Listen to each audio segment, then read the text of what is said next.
Good afternoon. We welcome Jamaica Women's National Team head coach Lorne Donaldson. If you have a question, please use the raise your hand function at the bottom of your screen. Coach, we'll start off with your thoughts ahead of tomorrow's match. Well, before the tournament, I always say and thought that the Asians are a very good team, and they have proven it. They are a quality team, quality coach, quality players, and one of the hardest working team I have seen. So we're in for a very difficult match tomorrow because they're just very, very resilient, and again, they have quality. We'll go to Glenn Wade. Go ahead, Glenn. Hi, Coach. In what areas are you looking to see improvements in your team? Well, overall improvement. I mean, defensively against the USA, tactically, we had it planned going in. We didn't execute. So you can put that back on me because we didn't execute. So we have to improve in all areas, from the defending to the midfield to the attacking. So in all areas, we have to be good. If we have any additional questions, please use the raise your hand function at the bottom of your screen. We'll next go to Paul Nicholson. Go ahead, Paul. Hi, Coach. It was a hard team, the game against the US, and obviously absolute quality side. Haiti bring a very different physical challenge.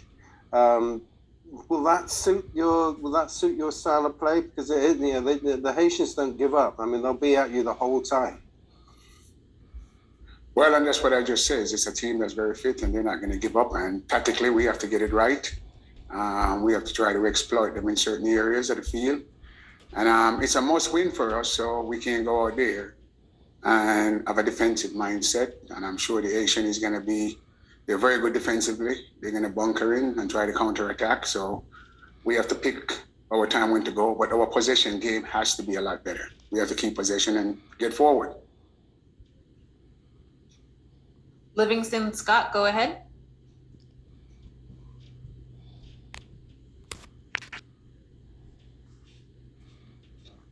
Yes.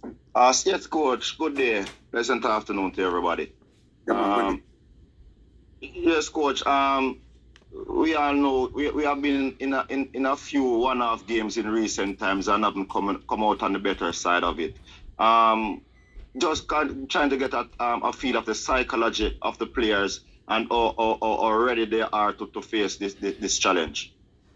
Well, that's a good question. I mean, obviously, they coming into the tournament, we have 3 points. Nobody had, given us a chance to have 3 points, and it's a one-off game. And we have done well in one-off situation, and I don't expect anything less from this side in a one-off situation. It's gonna be a tug of war. And I always say the team with the most heart is gonna come out on top in this game.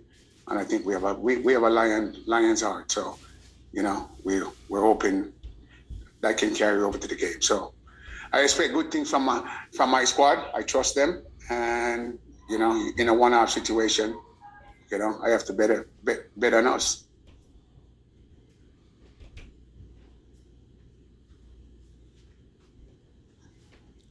We will go to Crystal Davis for the final question. Go ahead, Crystal. Good day, Coach. Best of luck tomorrow. Your 12 men are absolutely 100% right behind you. I'm just thinking in hindsight here, Coach, for a little bit of clarity and transparency. Hope you don't mind me asking. Taking fitness, tired legs, and rotation into consideration, why were you committed to taking ineligible players into a World Cup qualifiers as opposed to taking eligible players who could be utilized at your convenience? Yeah, and that's a good question because we were given when you're talking to people, we were given the assurance that these players would be clear. So we could have made a decision earlier, but it looks like it's so simple that when a player has a passport or whatever, that all you need is just an okay from FIFA to clear them, and somewhere along the line, it's a good question. Hindsight is 2020. They're a good player. They're quality players, and we think if they're cleared, they would help us tremendously. So that's a good question. So what, coaching staff wise, we can say we second guess that, and in hindsight, we could have taken players that are eligible. But again, the assurance was that they would be cleared. Thank you to Coach Donaldson and Rebecca for joining us today. That concludes our Matching -1 press conference with Jamaica. Thank you. Record.